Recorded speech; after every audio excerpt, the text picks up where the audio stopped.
You're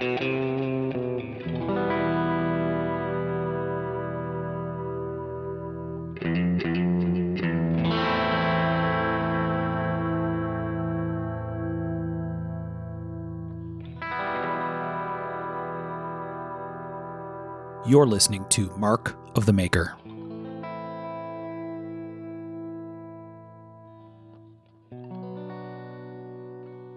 Hey everybody, I'm Mark Steiner and you're listening to Mark of the Maker.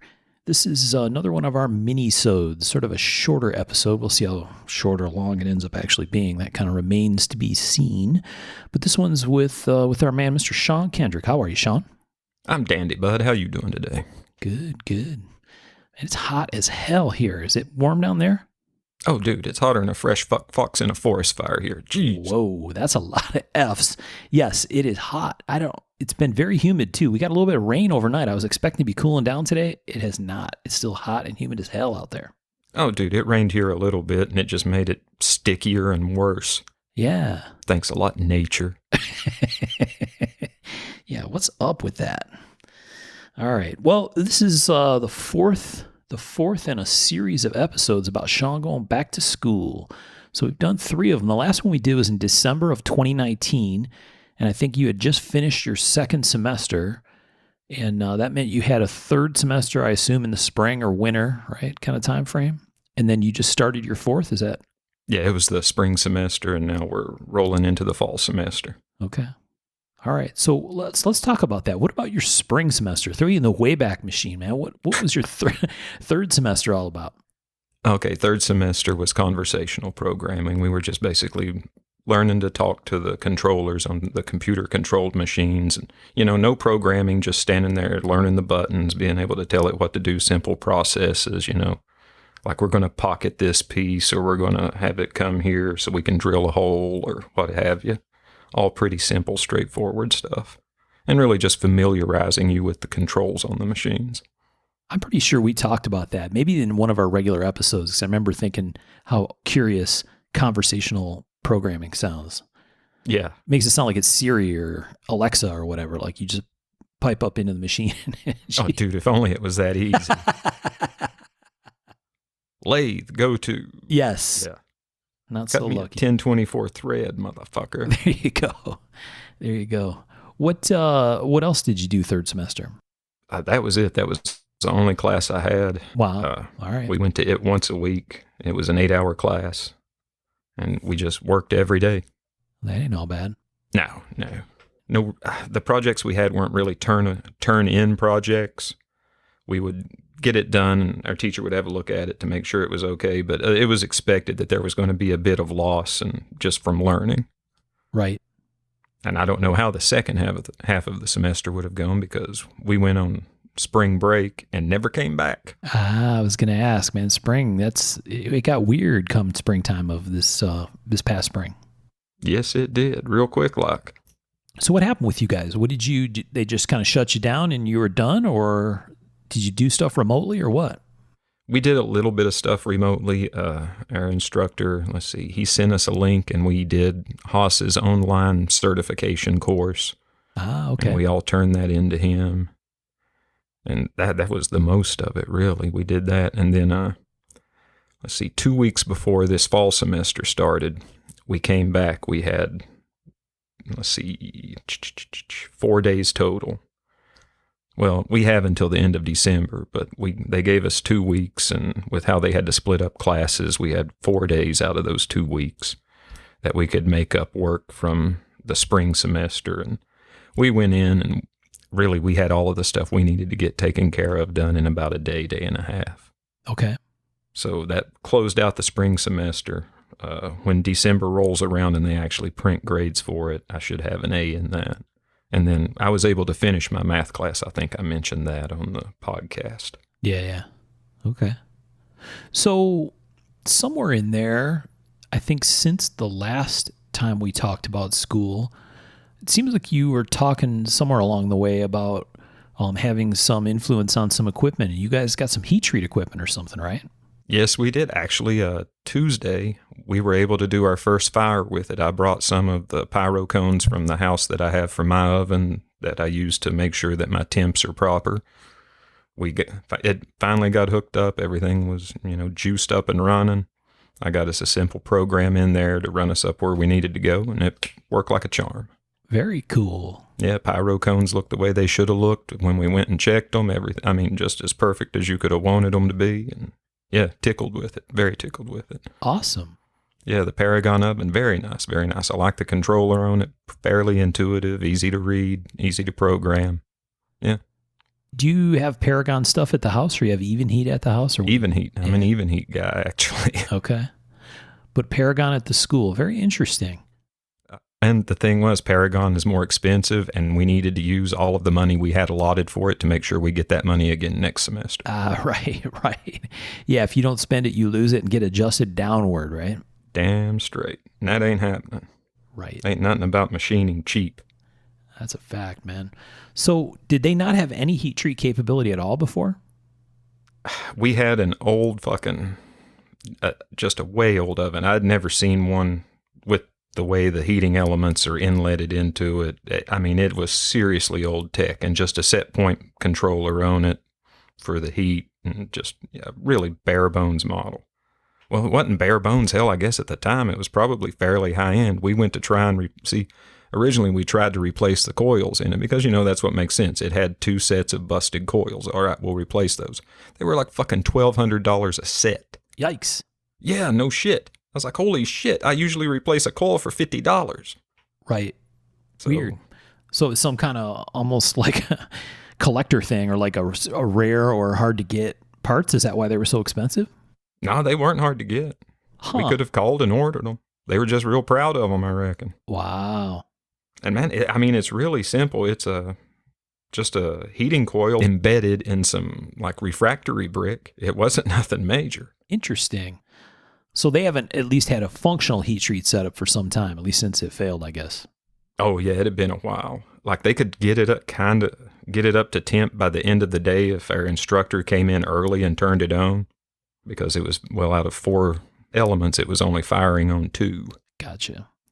But the Paragon thing, you can actually program a temp and a time and a hold and like a threshold, or what do you call that? A plateau or whatever, and then a drop afterward. Yep, you can have multiple step programming. And you guys have it's a Cadillac, man. It's nice. Very cool. So you guys have some metrology stuff, so you can run hardness checks and all that kind of stuff afterward, like the whole checking the heat treat and everything. We need to get a new Rockwell tester. The Rockwell tester we have is old. I don't know what and all was done to it before I was told, hey, have a look at this. But there ain't no way it's reading proper. Yeah. So I don't know if somebody like overloaded it and destroyed the diamond, or if there's something jacked up with the weight system. I'm just a little too ignorant to go trying to fix it. I think it's not that hard to screw up a hardness checker. I think so too. I mean, considering how precise they have to measure, yeah. Right. Well, there you go. There's your next budget item. Oh, give me time. All right. So you went on kind of a COVID break and then had a little catch up once things started back or whatever, and then you started your 4th semester, right? Mm-hmm. Yeah. We're 2 weeks into it. Let's see, Tuesday was 2 weeks. All right. So what stuff are you taking this semester? All right, let me give you the exact course names. I am taking Manual Programming, CAD, CAM, CNC, and then Industrial Machining. All right. And manual programming, it sounds exactly like what it is. We're learning to use CAD and CAM software to program and create parts, and having a ball of a time with that. I'm really enjoying it. I mean, it can be kind of challenging because I'm not super familiar with the interface and all the icons and tabs and stuff with the software we use, but I'm getting there. So are you actually writing code, or are you using an interface that writes the code for you, or how's that work? Oh, it definitely writes it for us. We'll draw up the blueprint and then give it dimension, because we're just doing 2D to start, and then we bring it out and give it dimension, and then we create a program that'll write out the code to machine the part. Gotcha. So it'll path the part once you have the drawing in and you have it scaled to size and everything else. It'll path it for you, or is that part of what you have to do? Yeah, it'll path it for us. Okay. Yeah. It'll run a simulation, and your little tool icon turns red when it says it's going to be, botching something up. Yeah. Oh, very cool. So is that class, is there like a lab piece of that where you actually do stuff, or is it more focused specifically on the programming side? The way it's set up right now is we go in the morning, and the first half of the day we spend solely in front of the computer. We're just doing drawings. We're expected to get 6 drawings done every morning that we're in there for that class. Then the second half of the day, well, we may have something, we're going to write a piece of code. We're all going to write the same code, and our teacher's going to write it too. And then we're all going to go out to the house and watch how the house executes the code we just created. Some days when we don't have that going on, well, you guys that are in industrial machining, which is every one of us, go out there and work on your industrial machining. Okay. So when you run the Haas out to check, sort of check your work or whatever, are you actually cutting material like aluminum or something? Or are you cutting wax? There you go. I was going to say, yeah, when we took some machining classes in engineering school, we cut wax or foam. They had some funky stuff, super soft for us to cut that wouldn't jack things up if you got it wrong. Yeah, we've got wax and foam. We generally prefer to run the wax because the foam just makes such a huge friggin' mess. Yes. Yeah. Chips in foam form go everywhere. Just the powdering. Yeah, right. So industrial machining, talk about that. Tell us what that's all about. Industrial machining, we make shit. Oh, there you go. That is the long and the short of it. When we started the class, first day of class, we got in there. Teacher said hey to us, handed out, like 6 different blueprints and said, all right, you guys go get to work. That was that. And I'm enjoying industrial machining because the first 2 parts I've worked on, they're single piece parts. Like one of them is part of a fixturing assembly, and then another is a knob that goes on something else. But then all the other projects are multiple part projects. You will make all of these parts and then at the end assemble them all together to make one final part that you turn in. Like we'll be making a vise, and then there's some kind of plunger assembly. I can't quite remember what the exact title for it was, but it looks interesting. Yeah. And really the vise is one of the big projects. There's quite a few parts to it. For sure, yeah. Oh, that's cool. Yeah, looking forward to it. So, most times with like an undergraduate program, you're working on a bunch of stuff that feels sort of esoteric, and then you kind of get to a spot where things are more along, like they start to come together, right? Like, I took this that I used in this class and that I used in that class, and it's all kind of coming together, building up to something that becomes much more real, right? Like this is stuff I'm really, no kidding, going to use. And it sounds like this must be the same way, where this industrial machining class is kind of an accumulation of a bunch of the other skills you learned in the other classes.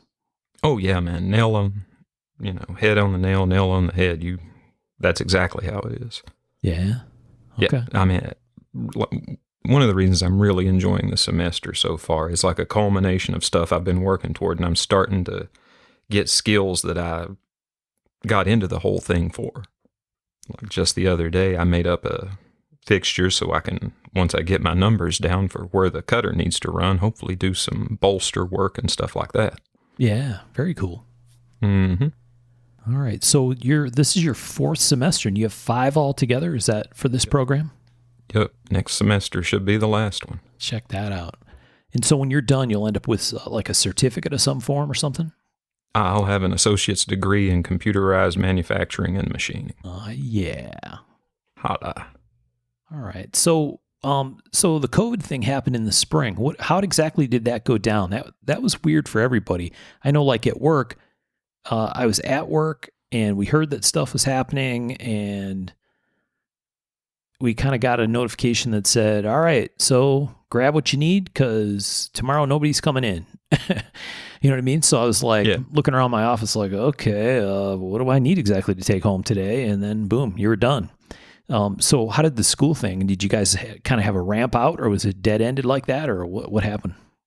It was, well, my math class continued on unabated. It was an online course in the first place, so it just went its course and it got done. Now, as far as our machining classes, a bunch of emails like, we don't know what's going on, but you're not coming back yet. We're not sure what we're going to be doing, but you can't do it here. Right. That sort of thing. And finally, they kind of got it. Well, hell, the 2 weeks we had to come back and work, we found out, about 2 weeks before. Well, no, 3 weeks before we were supposed to. Yeah. So, I mean. Crazy. Yeah, I reckon they've done the best with the hand they've been dealt. Well, man, I think that's what everybody's doing, right? It's not easy. Hell, it's all we can do. Right. Yeah. I don't know. For all the complaining I hear about stuff, it's like, well, what would you do instead? It's hard choices, and especially when it involves school stuff. And maybe it's a little different when it's a program that has adult folks in it versus younger kids, right? That are coming straight out of high school. They're still pretty wet behind the ears, man. It's hard to think about, I'm going to send them off into the wild. And, oh, by the way, all this crazy shit's going on, right? So. Oh, yeah. Not easy scene for anybody. No. Oh, man, it's the unknown, and that's the worst of things, Absolutely. Well, like you said, we figure it out. We keep on going. Damn straight. All right. You got any other school stuff you want to throw out there about how things have been going, or are you thinking you're going to do something next after this, or is this kind of a means to an end for what you do with the knife thing, and this is kind of, you accomplished some kind of what you wanted and you're done, or are you thinking you want to keep going, or do work a little on the teaching side, or what do you think? Dude, I don't know. I want to get it out of the way and get my degree and then kind of see where it goes from there. Yeah. I mean, I really don't see myself going back to school and getting a bachelor's or anything like that. But fuck, man, never say never. Life's strange. That it is. And now I could definitely see myself going back here and there. I mean, I could easily lecture on heat treat. Right. Easily do that. And then, I don't know, I got my uses. And I'm fond of the teachers in the program, so if they wanted to utilize what I bring to the table, I'd be more than happy to help out. Yeah. Well, and if nothing else, it's a great networking thing, right? Mm-hmm. To have people in your area that you know that can help you, you can help them. That's all win, man. Oh, yeah. Yeah. No, I mean, our lead instructor, our program head, is really keen on networking. That's a big part of his job. It helps to keep the kids who are going to leave the program and try to get a job. Exactly. Yeah. The program I went through was a co-op thing. And the incredible beauty of that was when you got done, in many cases like mine, the companies that we co-opted with gave us a job offer. So it was really weird because I got to my last semester of school. And when I started my last semester of school, I had already accepted my job offer. So it was kind of like, hey, don't screw this up. Just finish and come back and start working, So the job was not terribly different than what I had been doing as a student when it happened. I just got a pretty solid pay raise and benefits and other stuff. But it saved a bunch of sweating for later. You know what I mean? Yes. Oh, yeah. Well, cool, man. Well, I wish you luck in semester 4, dude. Sounds fun and sounds interesting. And I don't know. I didn't hear anything too terrible in there. Nah, man. Like I said, I'm enjoying it. It's all stuff that's right up my alley now. Which, I mean, it always has been. I mean, even metrology and blueprinting, I didn't mind at all. Right. So Rachel had been doing this whole thing with you, right? She's doing the same program as you, or she just took a couple classes that you were taking, or? Actually, well, she's in the same program, but she had to drop out. We need help with keeping an eye on Shade. Right. We've got some stuff going on here, so she had to withdraw. Yeah. And after I finish up, though, she's going to go back. Oh, yeah. And finish hers out. Oh, very cool. It was a bummer for our instructor. She's his work study, and she keeps the place ship shape and tip top. And right. He was sad to see her go. Man, I bet. Well, there's light at the end of the tunnel on that. Like you said, you can sort of tag out, and maybe she can go finish hers up. And oh yeah, it'll work out. It'll work out proper in the end. Yeah. No, the whole complication with the COVID thing and kids and everything else that's lively too, right? A lot of people in a spot where they can't afford to stay home, right? They need people working, and in lots of cases, they need them both working because the cost of living where folks live and everything else. And it's like, man, I don't know. Hard choices going on. Oh, yeah, man. It's interesting times indeed. I don't care for the interest. No. All right. Well, we had some other stuff maybe we can hit on. So I sometimes we do it at the end of the show, but it came back to mind is Chris Marks passed recently. He made Damascus, and Chris was a knife maker as well, right? Yeah, and a friend of Chad Nichols. Right. I think Chad actually mentioned him during the episode, right? Yeah, I think so. So Chris, I know, was a little bit of a mentor for Chad, offered him some information and advice that I know Chad was very, very appreciative of, and lots of knife makers worked with Chris and used his Damascus and stuff. So that's a bummer. And Yeah. rest in peace, Mr. Marks. And I think I actually have around here maybe a couple of knives with his steel. Very cool. And rest in peace, sir. And so the other thing we wanted to hit was some cool stuff. So Yeah. what kind of cool stuff have you seen lately, Sean? There's a lot of things going on Instagram and Facebook. I don't know if it's more visible because I'm spending more time looking at that stuff because we don't have a lot else to do. Yeah. Right? Normally we'd be traveling for shows and doing a bunch of other crazy stuff. And so I don't know if I'm looking at social media more or if there's just more cool stuff popping up, but It's probably a little bit of both. I think people are getting a little more focused on the social media part of it because we can't be socially active like we normally are. So, yeah, virtual social interaction is what we'll have to do. that's a fair point. Some of it's not so healthy. Oh, no, God, no. Oh, God. And maybe that's part of it, right? Some of the stuff with an election not so far down the road and everything else, it's like, man, I just don't even want to look at some parts of social media. I don't want to look at my Facebook feed. That's awful, right? I hate my Facebook feed. Yeah. And man, I'll open it up and scroll down, and the whole time I'm thinking, why the fuck did you do that? Right. Yes. Yeah, there's lots of people showing their ass. That's no fun. I don't like seeing it because it sometimes takes people that I really like and turns them into people that I scratch my head about, which is drag. So yeah, maybe it's because we're looking other places trying to find other things to pay attention to. But so I know there's a person we've talked about a couple times. You've sent me some posts from her on Instagram. You want to talk about this very, very cool spot to check out on Instagram? Yeah. Now, I send the guys photos that she shares quite often, and her name is Rachel Parikh. And is it Rachel? Yep. And then Parikh, Rachel Parikh on Instagram. That's the one. And man, she shares some cool stuff. She works in, I believe, the Met's Arms and Armor department.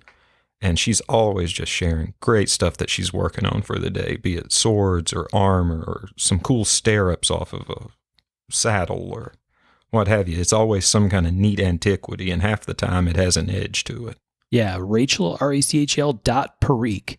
That's her Instagram handle. And yeah, like you said, one of the really cool things that she does is it's not just stuff that's currently on display. No. And that was one of the things I didn't realize until Sean pointed it out to me. A lot of these, sometimes she'll actually do it this way. She'll slide a drawer out right off a cabinet somewhere or a storage box and say, oh, hey, let's check out what's in this drawer today. And man, there's some crazy, crazy cool shit in there. Yes, there is. I mean, if you're a fan of ethnic cutlery, if you're a fan of historical cutlery, if you're a fan of just well-made cutlery, check her stuff out. She always shares very interesting things. Yeah. I mean, even if you're just a military history buff, right, there's a lot of cool stuff in here that was kind of like connect the dots things, right? Like, yeah. Like, oh, yeah. And some stuff that, kind of like anytime you look at early or earlier weapons stuff, there's some stuff in here that's just nasty, right? Yeah. Where it's like, oh my God, they actually made that to use that against an enemy. That's nasty. So there's some of that aspect to it. So if you like that stuff, there's plenty of that. There's just a bunch of fascinating, truly artistic stuff in there too, right? Like some of these helmets And Yeah, some of the Ottoman swords and some of the Persian daggers she shared that are, gold scroll worked and ivory or jade and just, man. right. Yeah, and some of the stuff is clearly was meant as strictly ornamental pieces, right? I guess a lot of Oh, this yeah. probably was, but even just the idea that, that someone commissioned these pieces over time is a trip to think about. Yes, it is. Okay, we have a bit of a mea culpa. We got it wrong on a couple things, one for sure and one of them likely. We just spent a couple minutes talking about Rachel and her excellent Instagram feed. One, we probably pronounced her name wrong. We said Parikh. I've heard that same spelling pronounced that way, but it's entirely possible that it's pronounced Parik or something along those lines. Sean and I are a couple of Midwestern dopes, so we probably got it wrong. So apologies to Rachel and anyone else with that last name who we may have mispronounced. It happens a lot, in case you haven't noticed listening to the show. Second one is many of Rachel's posts have a location tag at the Metropolitan Museum of Art in New York City, and we said that's where she works. Apparently, we got that wrong too. Rachel went to school at the University of Illinois at Chicago and got a Bachelor of Arts in Art History. Then she went to Cambridge and got a Master of Philosophy in Art History. And then she actually got her PhD in Art History at Cambridge as well. So very well-educated lady, fantastic background. Her resume is pretty stellar. She spent some time at the Art Institute of Chicago as a research associate. She did spend a couple of years at the Metropolitan Museum of Art as a curatorial and collections specialist fellow. She went back to the UK for a couple of years working on an Indian and Islamic arms and armor collection at the Wallace Collection in the UK. She went to Harvard for about 4 years, working there also in South Asian art. And then now she's currently at the Worcester Art Museum in Worcester, Mass. She's the assistant curator of Asian and Middle Eastern art. So just to clarify, we got it wrong. Those are the details. Apologies for the misinformation and maybe a mispronunciation, but you shouldn't be surprised by that by now. But suffice to say, if you liked our Ethnic Knives episode, or you have an interest in military history, arms and armor, you're going to want to follow her and check out some of the really cool stuff that she posts, along with some really nice insights into each of the pieces that she shares with everybody. So, back to your regularly scheduled programming in 3, 2. Yeah, so Dave Brown, Visana Bladeworks, Dave Brown, I always say it like it's one kind of name because that's the way it is on his Instagram. Yeah. But we've talked about Dave a bunch of different times on the show. He forwarded me some stuff recently, a couple different things, and one of them was a German blacksmith named Kilian Kreutz. It's KILIAN_KREUTZ. And I could be pronouncing that last name improperly, which would be a shame for someone with a German last name like mine, but I think it's Kilian Kreutz. Really, really fantastic stuff. And I think maybe one of the things that caught Dave's eye is Dave did a lot of this same kind of metal work that you can see on Kilian's feed. And those are nice. Yeah, really stunning knives, really beautiful lines on these, especially the fixed blade knives with integral handles and bolsters. That was the first thing that popped up was the integral guys. And yeah, those are slick. Oh yeah, they're gorgeous. There's a couple different spots on here where you can see some other blacksmithing work. I've heard that tone in your voice before. What's that? That tone. I think you're going to end up getting one of this dude's knives. You never know. You never know. Can tell. Yeah. Never say never, like you said earlier. There's a really cool canopy that he made on here, and I know Dave did a bunch of that work, like with gates and structural stuff. Ironwork. Yeah. So yeah, there's some really, really cool things. So check out that Instagram, KILIAN_KREUTZ. Really fantastic stuff. Yeah, always cool to see another perspective on how this stuff is made, right? He has some really nice artistic pictures of him doing work in the shop and other things, and even some nice sheaths and other cool things. So anyway, really cool and worth checking out. And he does folders. He does folders, fixed blades, swords, maybe even. I don't know. There's a whole bunch of cool stuff in here.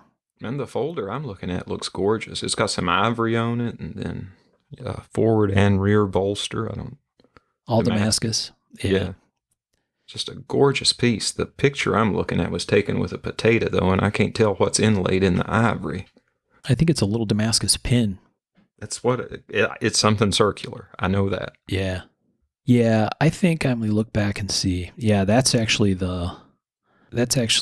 one of the pictures that Dave sent me. Maybe he's seeing that ivory going, oh, Mark will like that. Check him. Suck him in with that. It worked. Got him. Got him. Yeah. But yeah, really, really cool stuff. Definitely worth checking out. And then, dude, it looks like he did maybe a mate to that has some kind of black handle material. Oh, like a yin and yang kind of pair or something? Yeah. Oh, I see that too. It's got the little Damascus. Yeah, that almost looks like a wood handle in one of the pictures. Yeah, it do. It kind of looks like African blackwood. Blackwood, yeah. It's got some grain to it for sure. A little lockback, that one is. I don't know if the other one's a lockback. Is it the ivory one? Oh, it is too? Yeah, you're right. Yeah. Oh, great. Great. It just gets better. You're right. Yeah, thanks, Dave. No, but it's very cool for Dave to send that over every once in a while and get something cool to check out. And as always, Dave's killing it. I just saw the dagger he put up that he had finished, and as one would expect, par excellence. No doubt, dude. That guy's just killing it. He's absolutely killing it and mixing up styles, and I really like that he is working outside his comfort zone a lot. Yeah. And that's cool, right? That's watching somebody continue to develop their thing real time, and I think that's fascinating. Oh yeah, and man, I like where he's going with it. He just keeps getting better and better, and he was always fucking great, so yeah. That's really nice to watch. It is. It's very cool. All right, man. We got any other cool shit that we want to talk about? Oh, let's talk about the Rock Island auction. Oh. Yeah, which once again, I send these guys stuff from Rock Island auction quite often. The most recent thing I sent them was a Tiffany and Company Smith & Wesson pistol that was, oh man. I mean, it was something else. Fully engraved, there wasn't hardly any unengraved area on it. And then the grip was silver, and then I'm not sure what was under it. Yeah. I don't know if it was some kind of like gold lit pearl. I don't know if it was some kind of, older ivory. I'm not sure what was going on. Yeah, I don't know either. I'm with you though.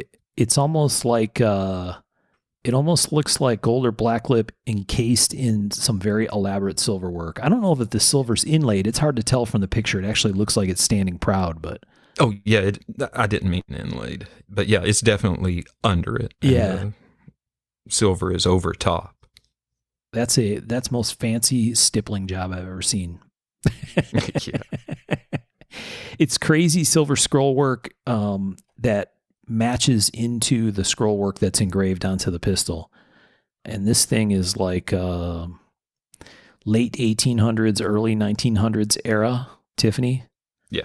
And the piece that's with it, the case actually says Tiffany and Company in Paris, which is pretty cool. Yes. Smith & Wesson Model 1.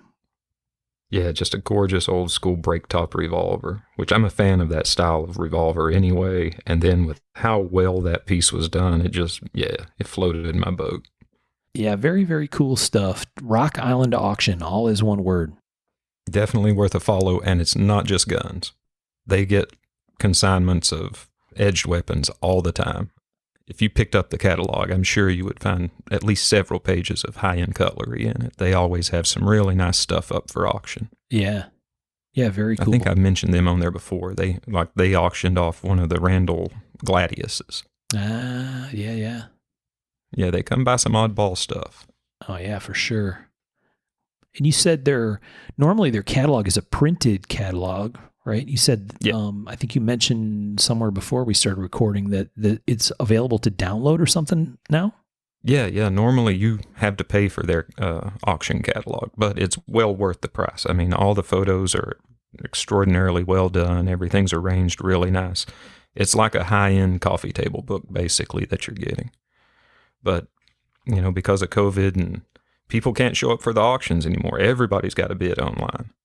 So they're making the Rock Island auction catalog available for free online download, which is just about unheard of. Yeah, very cool. Yeah, I think smart on their part. Oh, yeah. Okay, hold on, bud. I am sending you, I just found the link to the actual catalogs, and damn. Oh. Yeah, I'm sending you a link real quick. You got to see this. 2020 Premiere Auction. Oh, geez. Oh. Yeah, this does not make for good podcasts, but damn. No, Sean just emailed over the download link for this Rock Island catalog, and no, man, you are on the money. This is absolutely stunning. Yeah, definitely, I don't know, magazine quality kind of photos and huge write-ups. Japanese knife magazine quality. Yeah, real deal. Oh, man, that's badass. Yeah, and some real interesting historical firearms, as always. But, just the volcanic revolvers they have this time. They've got, oh, Lord, I don't know how many volcanic revolvers. And those things are, they never made many of them in the first place. Right. And these look to be in frigging pristine condition. Yeah, very, very cool. 392 pages long. Yeah. It's 3 volumes for the full download. Wow. Oh, that's super cool. And every featured weapon has a detailed write-up on it. If there's any kind of provenance, any kind of history, they fill you in on it. They are thorough. Yeah. That's the cool part, right? Is it's not just pretty pictures. There's a ton of info in here about each of these pieces. That's super cool.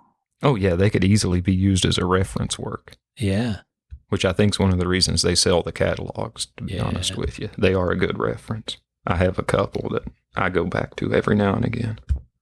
Very cool. All right. Well, we'll put the download link for this in the group so people can check it out. But definitely worth checking out. I got to download a copy of this and save it on my computer. Yeah, there we go. All right. Well, do you have anything else you wanted to talk about, Sean? No, man. I think we've hit on everything I wanted to hit on, and then one or two other things I didn't even know I wanted to talk about. There you go. Well, we have lots of good ongoing conversation in the Facebook group as usual. It's pretty cool to see. A lot of times we'll do these episodes and people show up in the Facebook group and share pictures of stuff that they are looking at or bought or had stashed away somewhere that lines up with some of the stuff we talked about on the show. So that's really, really fun. Yeah. Old Sal Monero bought some kind of crazy ass big old stone grinding machine. Yeah, I saw that. I wish I could help him out with the question he had. But. Yeah, he was trying to figure out what the original intended surface feet per minute were on these old stone grinders, but that's really cool. He'll use it. Oh, yeah. Yeah, he wouldn't have bought it if he didn't intend to, I don't think. Right. Yeah. So, yeah, there's always fun stuff in the group. So if you're not in there, definitely check it out. There's, just lots of fun things in there. Lots of good conversation, too. So we really appreciate engaging with everybody who listens to the show. And as always, our Patreon folks, thanks for sticking with us and supporting us along the way. You guys have the patience of Job, and we appreciate it. They do. They really do. We aren't joking when we say we're working on this Moran episode. We have a special guest who's going to join us, who's had some scheduling conflicts, and so we're kind of waiting for the stars to align to have him join. But he'll really add a lot to our Moran conversation. So, I think that everybody will find it to be well worth the wait. Oh yeah, so that should be cool. And we got that one in the works. We got a couple of really, really fun and interesting guests lined up that we're going to get on here with us shortly. And but we wanted to get another mini out to you and kind of follow along here on Sean's journey back to school. My journey in learning. Right. I'm a learned man now, Mark. Clearly. Learned. Yes, I will treat you with appropriate reverence henceforth. All the benefits and privileges that the title bestows. Exactly, yeah. I'll genuflect and tip my hat and all that kind of stuff. Secret handshake. Secret handshakes. Don't tell nobody, man. nobody knowing about the Mark of the Maker secret handshake. And then they'll try to get to our milkshake machine. Yeah. Just no good will come of it. no good. Yeah. All right. Well, as always, thanks for listening, everybody. We'll catch you next time. Thank you, folks. Take care.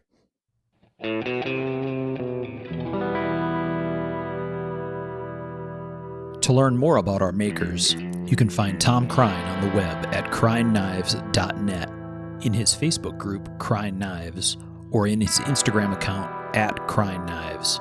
For Michael Birch, check birchtreeblades.com, Facebook group Birch Tree Blade Works, or Michael's Instagram at birchtreeblades. For myself and the Raygun Bead Project, we're on the web at raygundivision.com. We have a Facebook group called Raygun Division, or my personal Instagram, at msteiner. For those interested in photos, references from the show, or some discussion about the show itself, you can find us on the web at markofthemaker.com, in a Facebook group called Mark of the Maker, or on our Instagram, at Mark of the Maker. Last but not least, the ultra cool and haunting background music we use for the show is a piece called Noir Guitar by Stevie's Amp Shack, found at the Free Music Archive and licensed under Creative Commons CC BY 4.0. Thanks for listening.